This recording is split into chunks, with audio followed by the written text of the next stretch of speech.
I Nidhi welcomes you to Nidhi Ki Pathshala, and today in our part 6th we are going to study guiding values of Indian Constitution. So before starting with our chapter, I will request you all to please like, subscribe and share my channel. God bless you all.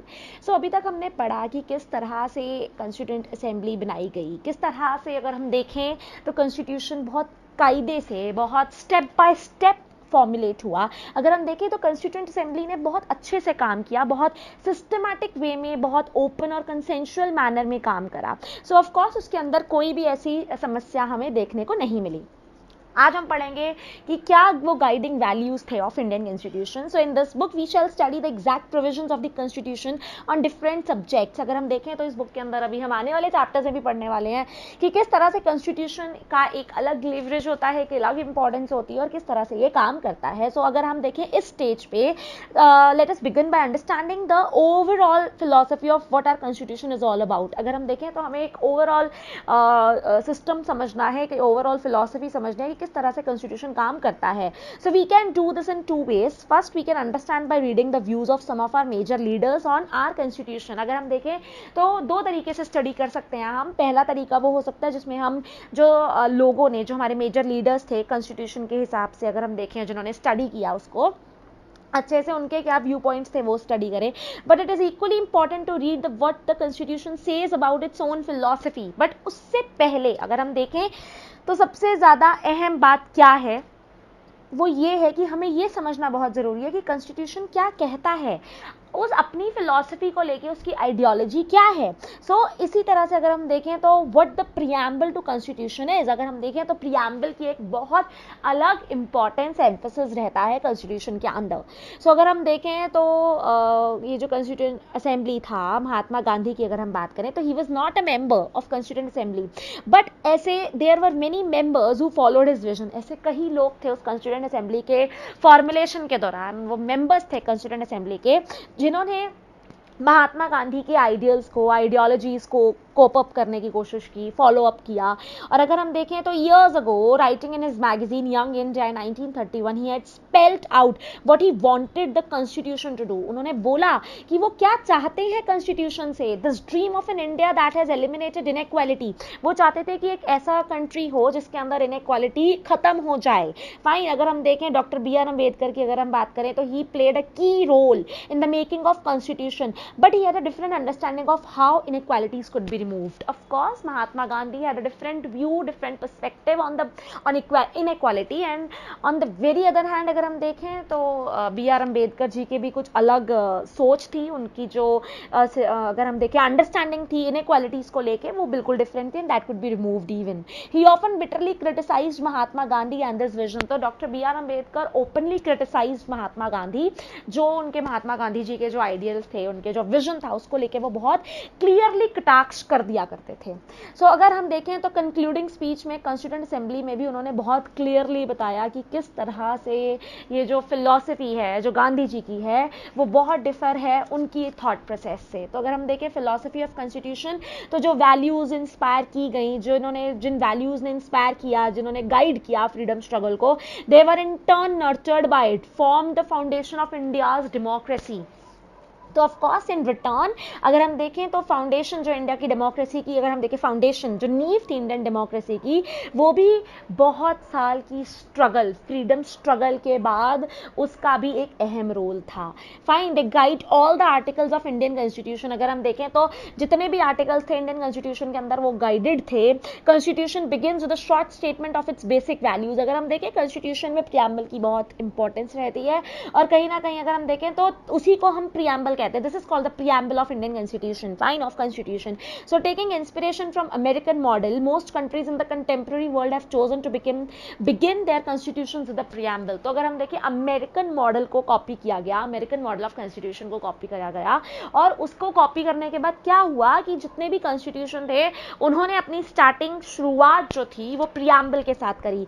सो अगर हम अपने preamble को पढ़े, let us read the preamble of our constitution very carefully and understand the meaning of each of its keywords. अगर हम देखें, so we the people of India having solemnly resolved to constitute India into sovereign, socialist, secular, democratic republic and to secure to all its citizens. This is our preamble. Fine. अगर हम देखेंगे NCERT books में first page पे it has been clearly written. So justice, social, economic and political liberty of thought, expression, belief, faith and worship, equality of status and opportunity, and to promote among them all fraternity, assuring the dignity of individual and the unity and integrity of the nation. So in our Constituent Assembly, this 26th day of November 1949, do hereby adopt, enact and give to ourselves this constitution.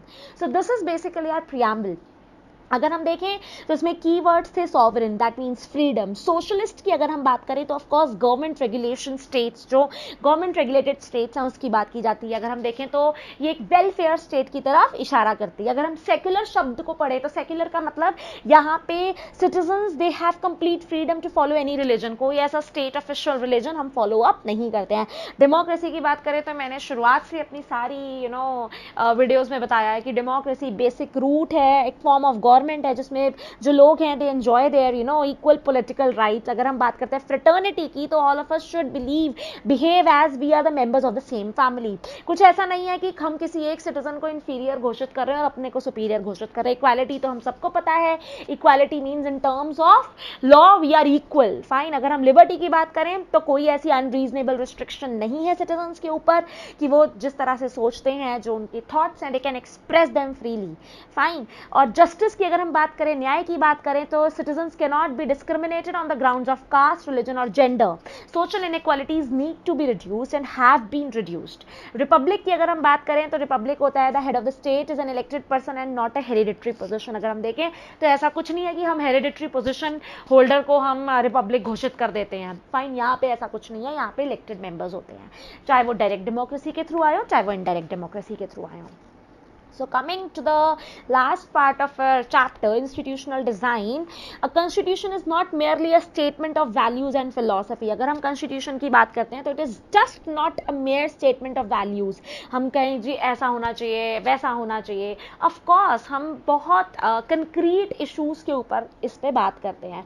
So as we noted above, a constitution is mainly about embodying these values into institutional arrangements, and much of the document called Constitution of India is about these arrangements. तो जो भी institutional arrangements हैं, जो भी properly अगर हम देखें documents हैं, उन्हीं को हम कॉन्स्टिट्यूशन ऑफ इंडिया के अंदर अंतर्गत लेते हैं. It is a very long and detailed document. मैंने बताया आपको कि कॉन्स्टिट्यूशन इंडिया का डिटेल्ड डॉक्यूमेंट है, रिटन है, रिजिड है.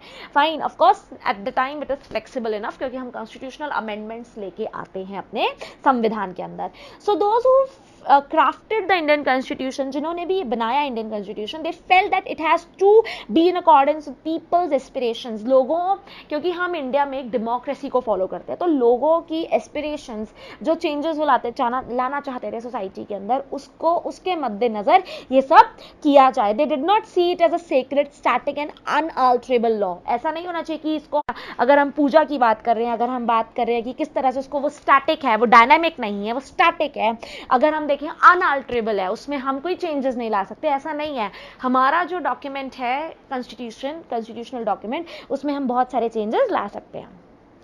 सो they made provisions to incorporate changes from time to time. तो अगर हम देखें तो बहुत सारे चेंजेस हम लेके आ सकते हैं फ्रॉम टाइम टू टाइम. ये जो चेंजेस हैं इनको हम कॉन्स्टिट्यूशनल अमेंडमेंट्स कहते हैं. तो constitution describes the institutional arrangements in a very legal language. अगर हम बात करते हैं कॉन्स्टिट्यूशन की तो हम इसको डिस्क्राइब कर भी सकते हैं इंस्टीट्यूशनल अरेंजमेंट में in a very legal language. If you read the constitution for the first time it can be very difficult for you. Of course constitution हमारा बहुत लेंदी है, इसको समझने के लिए हमें बहुत जद्दोजहद करनी पड़ेगी. But of course yet the basic institutional design is not very difficult to understand. जो बेसिक इंस्टीट्यूशनल डिजाइन है वो बहुत आसान है उसको समझना. जैसे लाइक एनी कॉन्स्टिट्यूशन, जो इंडियन कॉन्स्टिट्यूशन है, it lays down a procedure for choosing persons to govern the country. Of course we know that who is PM, who is CM, fine, who are MLAs, who are MPs. तो ये बहुत clear cut discrimination किया जाता है. Citizen जो हैं वो अपने राइट्स को वायलेट अगर देखते हैं होते हुए तो वो उसके खिलाफ बोल सकते हैं। हमारा जुडिशियल सिस्टम बहुत स्ट्रांग है। अगर हम देखें जो और चैप्टर्स हमने पढ़ने हैं अभी आने वाले टाइम में वर्किंग ऑफ इंडियन कॉन्स्टिट्यूशन, उसके अंदर हम और अच्छे से इसको समझेंगे और पढ़ेंगे। So we shall look at some key constitutional provisions in each chapter and understand how they work in democratic politics, किस तरह से वो डेमोक्रेटिक पॉलिटिक्स के अंदर काम करती है। सो इसीलिए अगर हम देखें तो ये इस टेक्स्ट बुक ने सब कुछ कवर नहीं किया, बट ऑफ कोर्स कुछ इंपॉर्टेंट कंसेप्ट्स कवर किए हैं। With this I have completed this chapter constitutional design. So in my next video I am going to start electoral politics. Till then, God bless you all.